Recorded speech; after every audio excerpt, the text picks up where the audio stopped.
President Trump on Tuesday denounced China for falsely claiming the U.S. Army spread the deadly coronavirus in China, as Beijing condemned Mr. Trump's use of the phrase Chinese virus and said it was expelling more U.S. journalists from the country. Asked Tuesday about a tweet the day before referring to the virus, Mr. Trump told reporters, "Well, China was putting out information which was false, that our military did this to them. That was false, and rather than having an argument, I said I had to call it where it came from. It did. Thank you for trying, verbose. This recording will go away once the product has been purchased. Come from China.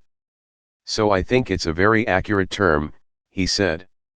Secretary of State Mike Pompeo this week also criticized the Chinese Communist Party for spreading the false notion the U.S. created the virus.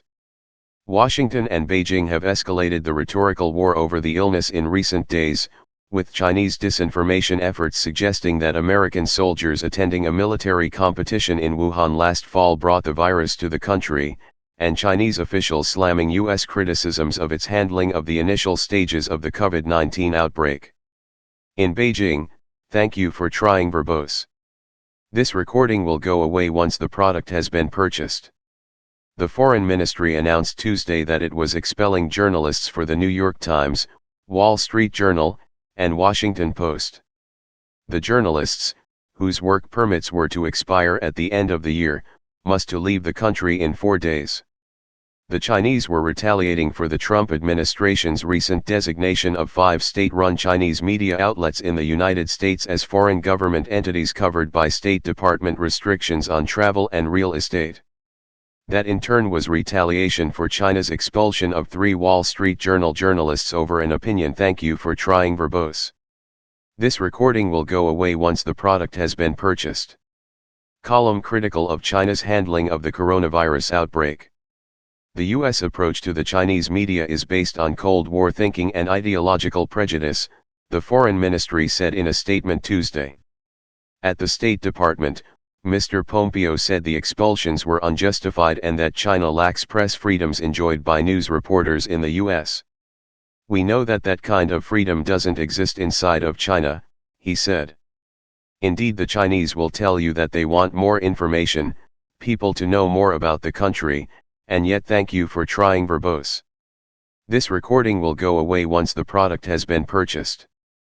They continue to take actions like the one you see today, where they deny the world the capacity to know what is really going on inside of their country."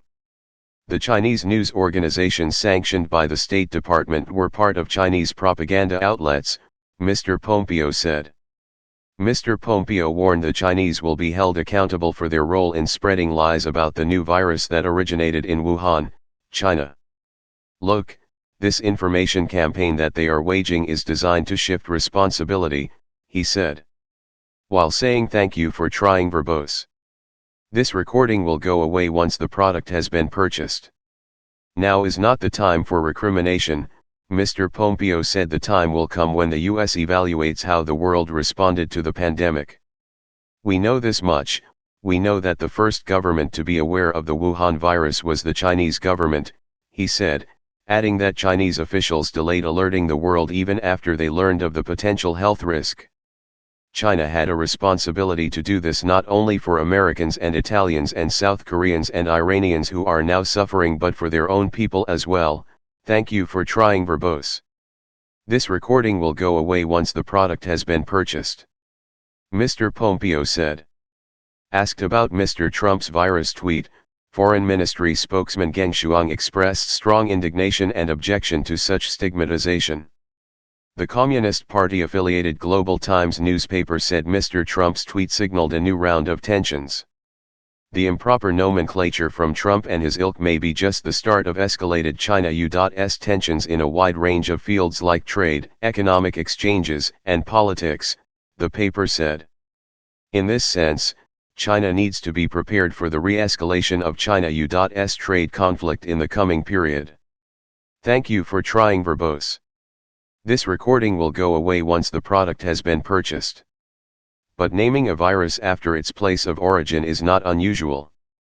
Several other dangerous viruses are named for the location where they broke out, including the Ebola virus named after the Ebola River in the Democratic Republic of Congo, the Marburg virus after a city in Germany, and Middle East respiratory syndrome.